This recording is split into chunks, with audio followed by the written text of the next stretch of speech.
ही अजब प्रेमाची गजब कहाणी। हे भाजपचं लव जिहाद। सत्तेत राहण्यासाठी भाजप कोणत्याही थराला जाईल। अखिल चित्र्यांनी भाजप आणि एमआयएमच्या युती संदर्भात प्रतिक्रिया देत टीका केली आहे। अजब प्रेम की गजब कहाणी आहे ही।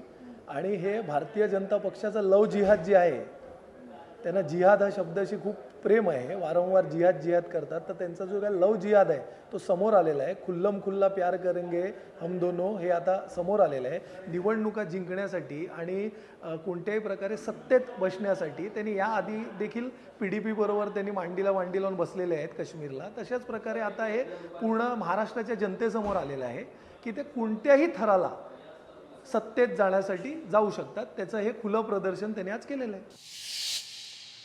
अपक्ष उमेदवार अरबाज शेख यांच्यावर हल्ला करण्यात आला। प्रचाराच्या दरम्यान त्यांच्यावर हल्ला झाल्याची माहिती आहे। अरबाज शेख मलाड वार्ड क्रमांक 34 मधील अपक्ष उमेदवार आहेत।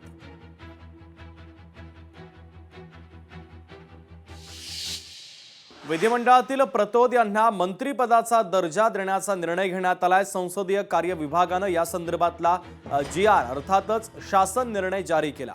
मुख्य प्रतोद यांना मंत्रिपदाचा तर राज्यमंत्रिपदाचा देखील दर्जा देण्यात आलाय। मंत्रिपदाच्या दर्जासाठी सदस्य संख्येच्या 10% सदस्य अनिवार्य आहे। विरोधकांकडे अटीनुसार आवश्यक संख्याबळ नाही। विरोधकांचे प्रतोद मंत्रिपदाच्या दर्जापासून वंचित आहेत। अल्पसंख्याकांच्या विकासासाठी सर्वतोपरी प्रयत्न करू। अल्पसंख्याक राष्ट्रवादीच्या पाठीशी आहेत। सुनील तटकरे यांनी महत्त्वाचं वक्तव्य केलंय। आज आम्ही दावा त्या ठिकाणी करू शकतो, राज्यामध्ये इंडियाच्या सरकारच्या माध्यमातून अल्पसंख्याक समाजासाठी उन्नतीच्या अनेक योजना तुमचे माझे नेते असलेले अजितदादांनी ठळकपणाने अर्थसंकल्पामध्ये त्या ठिकाणी मांडल्या।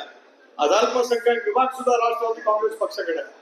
अशा वेळेला त्यांचा हिताचं रक्षण करण्याचं दृष्टी होतं। ज्या ज्या काही नवीन नवीन योजना करायच्या होत्या त्याच्यासाठी जे काही राज्य सरकारच्या कडून निधीची उपलब्धता करायची होती ती ठामपणाने करण्याच्या दृष्टीतून राष्ट्रवादी काँग्रेस पक्षाने पावलं त्या ठिकाणी उचलली।